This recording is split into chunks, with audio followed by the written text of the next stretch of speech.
I put a jellyfish gene inside my cells.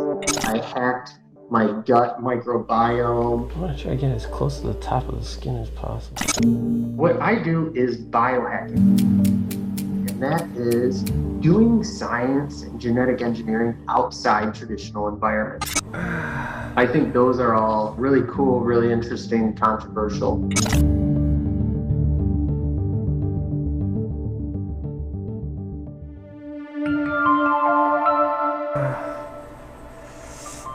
But I think I got the skin. Part scientist, part stuntman, Do it, see what happens. Josiah Zahner commands an international audience as his own guinea pig. And give everybody a little glimpse into my life. The former NASA scientist and biochemistry PhD hacks his own DNA Okay, we're gonna make an agarose gel and sells do-it-yourself gene editing kits online. for separating our DNA. The cost? $169. So that they can manipulate human cells and do biomedical experiments on them in their own home.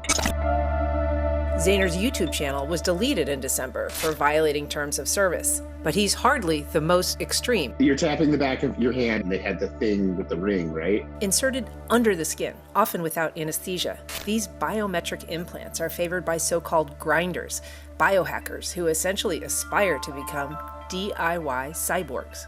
Some people are leaning towards sensationalism, and some people are leaning towards actually making good data.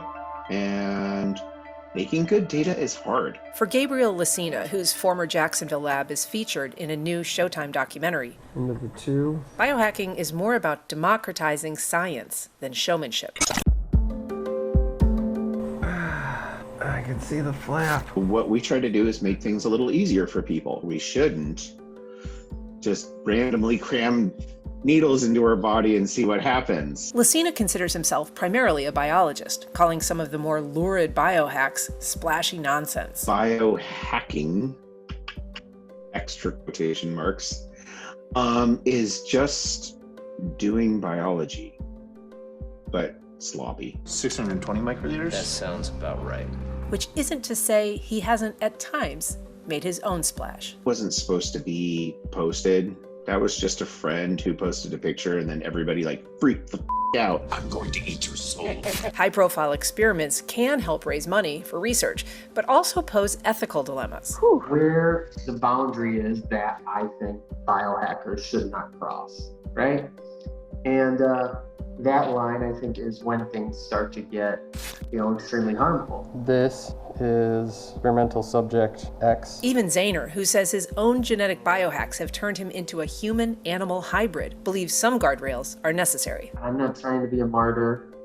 I'm not trying to risk or sacrifice my life. So, the risks is within a reasonable tolerance. It's looking pretty good. But in a community where risk is rewarded, Doesn't look like there's any swelling or any abnormal redness. discretion is the lesser part of valor. I don't know where that line should be drawn. Definitely don't ask me.